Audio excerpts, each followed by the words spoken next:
السلام علیکم ورحمۃ اللہ وبرکاتہ۔ ان الحمد للہ نحمده ونستعینه ونستغفره، اما بعد فاعوذ باللہ من الشیطان الرجیم، بسم اللہ الرحمن الرحیم۔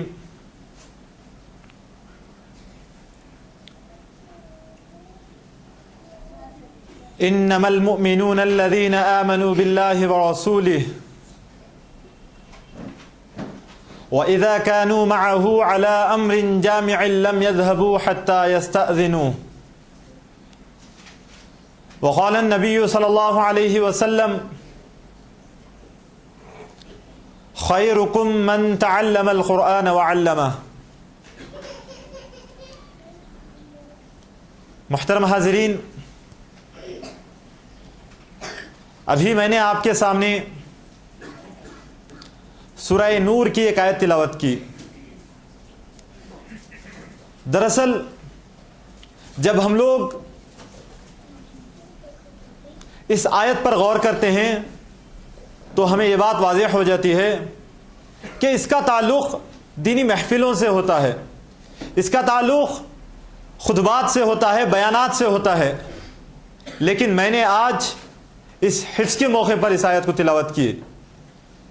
اس کی وجہ یہ ہے کہ عام طور پر یہ دیکھا گیا ہے کہ ماں باپ اپنے بچوں کے لیے جب وہ پڑھنے کے لائق ہوتے ہیں، جب انہیں کچھ دینے کا مرحلہ آتا ہے تو بڑے شوق و ذوق سے شروع کرتے ہیں، لیکن ان کا یہ جذبہ آہستہ آہستہ ٹھنڈا ہوتا چلا جاتا ہے۔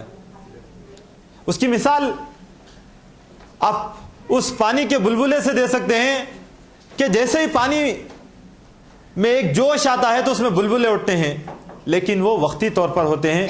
تو آج ماں باپ کی حالت ایسی ہی ہو گئی ہے۔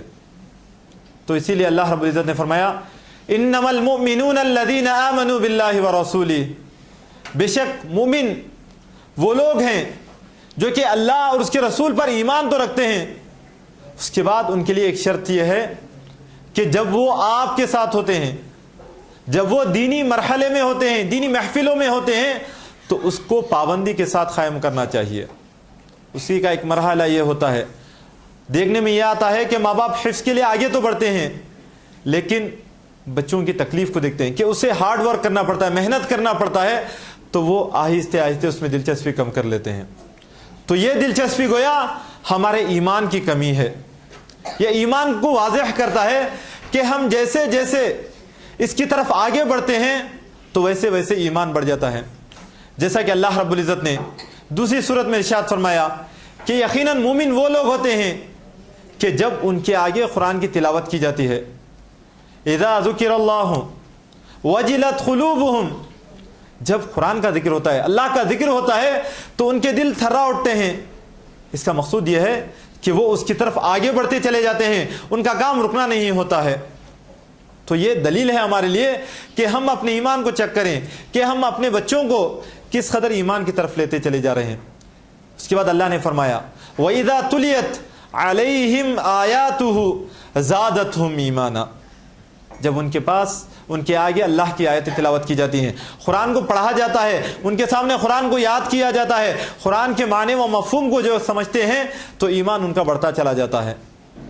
اسی بات کی دلیل حضرت حنظلہ رضی اللہ تعالیٰ عنہ کی حدیث میں آتی ہے کہ حضرت حنظلہ رضی اللہ تعالیٰ عنہ بازار میں ندا لگا کر پھر رہے تھے، نافق حنظلہ، کہ حنظلہ منافق ہو چکے ہیں، حنظلہ کا ایمان ختم ہو چکا ہے۔ ابو بکر رضی اللہ تعالیٰ عنہ نے پوچھا وجہ کیا ہے تمہارے اس ندا کی، تم جو پکار رہے ہو کہ حنظلہ صحابی منافق ہو گئے ہیں، وجہ کیا ہے؟ تو ابو بکر رضی اللہ تعالیٰ عنہ کو جواب یہ ملتا ہے کہ اللہ کے رسول کی محفل میں کچھ اور ایمان ہوتا ہے، باہر نکلنے پر ہمارا ایمان بدل جاتا ہے، چینج ہو جاتا ہے۔ تو اس وقت ابو بکر رضی اللہ تعالیٰ عنہ بھی ندا لگاتے ہیں کہ میرا بھی تو یہی حال ہے، گویا میں بھی منافق ہو گیا ہوں۔ تو اللہ کے رسول صلی اللہ علیہ وسلم نے سمجھایا کہ یہ ایمانی محفل ہے، تمہیں جس قدر کثرت کے ساتھ ہو سکے ان دینی محفلوں کے پاس اور خصوصاً قرآن کی محفلوں کے پاس ہونا ہے۔ اس کے بعد آگے دیکھیے ایک اور حدیث میں نے آپ کے سامنے تلاوت کی، بیان فرمائی، اس میں آپ صلی اللہ علیہ وسلم نے فرمایا خیرکم من تعلم القرآن وعلم. دنیا میں بہترین انسان کون ہے؟ آج اگر ہم لوگ اپنے آپ کو دیکھتے ہیں تو ہمارا سوال کیا ہوتا ہے؟ جس کے پاس دولت نہ ہو، جس کے پاس عزت نہ ہو، جس کے پاس دنیاوی مفاد نہ ہو. دنیاوی مفاد یہ بہتر ہونے کے لیے نہیں ہے.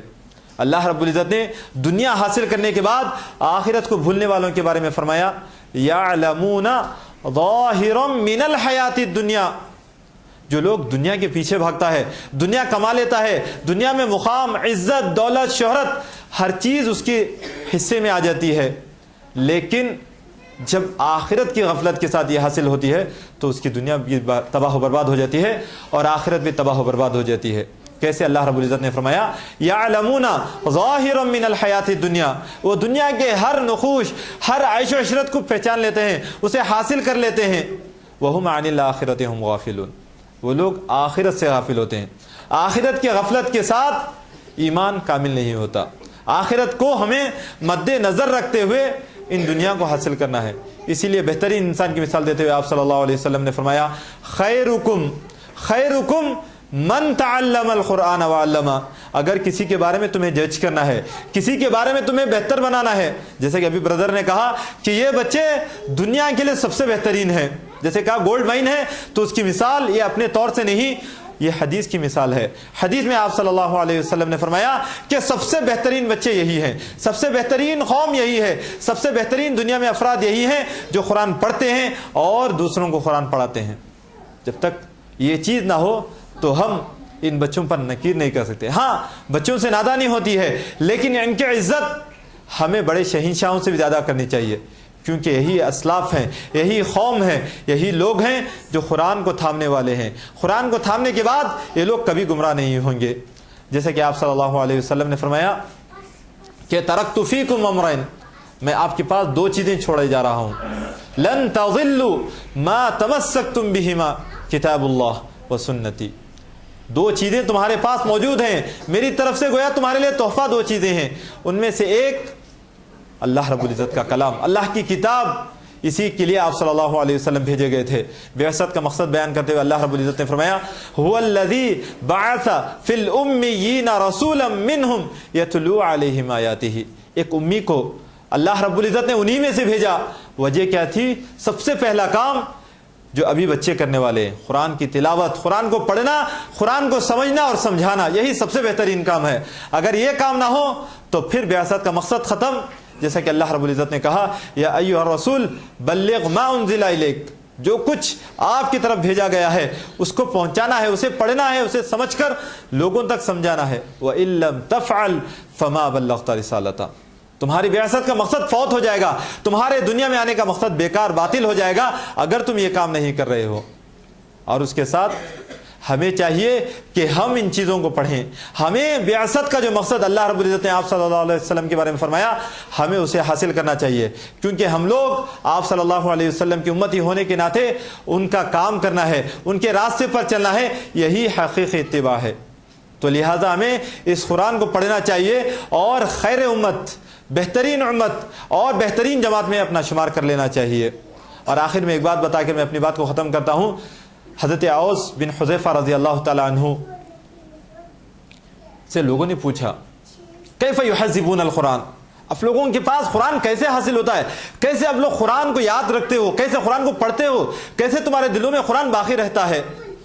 تو جواب میں عوس بن حذیفہ رضی اللہ تعالیٰ عنہ نے جواب فرمایا، صرف ترجمہ بیان کر دیتا ہوں، وقت کی قلت ہے، کہ ہم ابتدائی مرحلے میں 3 سورتوں پڑھتے تھے، سورہ بقرہ، آل عمران اور سورہ نساء کو. ان تینوں سورتوں کو پڑھتے تھے. اس کے بعد ہمارا مرحلہ بڑھ جاتا. تو ایسے ہم لوگ قرآن کی تلاوت کثرت سے کرتے تھے.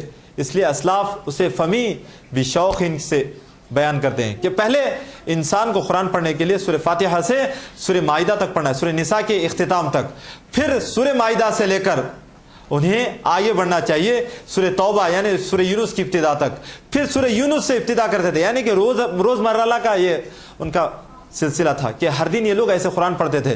اس کے بعد سورہ یونس سے لے کر بنی اسرائیل تک وہ لوگ تلاوت کرتے تھے. پھر بنی اسرائیل سے لے کر وہ لوگ سورہ شعراء، پھر سورہ شعراء سے لے کر وہ لوگ سورہ صافات تک، پھر سورہ صافات سے لے کر وہ لوگ آخری مرحلہ یعنی خوف اور اختتام پڑھتے تھے.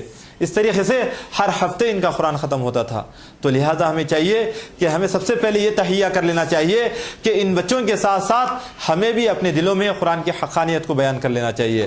ہمیں بھی قرآن کی اطاعت اپنے آپ کو خیر امت میں جگہ بنا لینا چاہیے. اس کے بعد صحابہ اسلاف کا طریقہ ہمیں اپنانا چاہیے. آخر میں ایک شعر بیان کر کے اپنی بات کو ختم کرتے ہوئے اللہ رب العزت سے دعا کرتا ہوں کہ وہ شعر ہے، وہ زمانے میں معزز تھے صاحب قرآن ہو کر. آپ دیکھتے ہیں کہ اسلاف قرآن کو تھام کر اپنا مقام رکھتے تھے.